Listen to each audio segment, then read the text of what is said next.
PSC ബുള്ളറ്റിൻ്റെ ഈ മാസത്തെ September മാസത്തെ PSC ബുള്ളറ്റിൻ്റെ വളരെ ഇമ്പോർട്ടൻ്റ് ആയിട്ടുള്ള ഒരു ഫീച്ചറാണ് അസ്ഥി വ്യവസ്ഥ. ബയോളജിയിൽ അസ്ഥി വ്യവസ്ഥയെക്കുറിച്ചുള്ള ടോപ്പിക്കാണ്.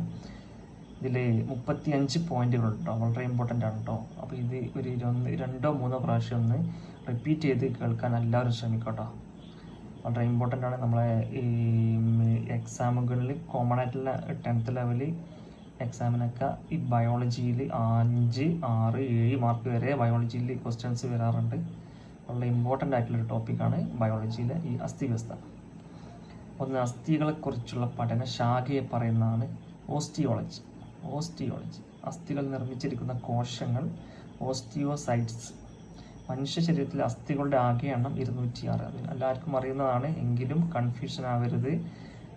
നവജാത ശിശുവിൻ്റെ ശരീരത്തിലെ അസ്ഥികളുടെ എണ്ണം 300. അത് തമ്മിൽ അങ്ങോട്ടോട്ട് മാറിപ്പോയത് കേട്ടോ.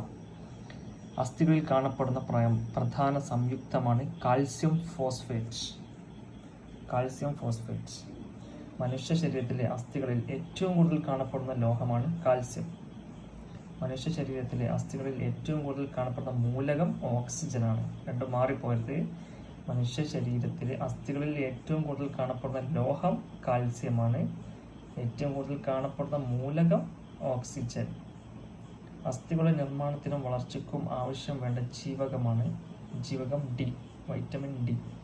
ജീവകം ഡിയുടെ ശാസ്ത്രീയ നാമം കാൽസിഫെറോൾ. ഇതൊക്കെ കണക്ട് ചെയ്ത് പഠിക്കാൻ വേണ്ടിയാണ് ഇങ്ങനെ കൊടുക്കുന്നത്. ഇതെല്ലാം വേറെ മിക്സഡ് ആയിട്ടുള്ള ടോപ്പിക്കിലൊക്കെ നമ്മൾ മറ്റു ടോപ്പിക്കിലൊക്കെ ഇത് പഠിക്കുന്നതാണ്. വിറ്റാമിനെ കുറിച്ചുള്ള ടോപ്പിക്കിലൊക്കെ ഇതൊക്കെ നമ്മൾ പഠിക്കുന്നുണ്ട്. പക്ഷേ ഇത് കണക്ട് ചെയ്ത് പഠിക്കുമ്പോൾ നമുക്ക് വേഗം മനസ്സിലേക്ക് അത് കയറും. അതിന് വേണ്ടിയിട്ടോ. അപ്പോൾ അത് വീണ്ടും ഒരു 3 പ്രാവശ്യം റിപ്പീറ്റ് ചെയ്ത് ഈ ഒരു വീഡിയോ കാണാൻ. ജീവകം ഡിയുടെ അപര്യാപ്തത മൂലം കുട്ടികളിൽ ഉണ്ടാകുന്ന രോഗം കണ, റിക്കറ്റ്സ് എന്ന് പറയും. ബാഹ്യാസ്ഥികൂടത്തിന് ഉദാഹരണമാണ് നഖം,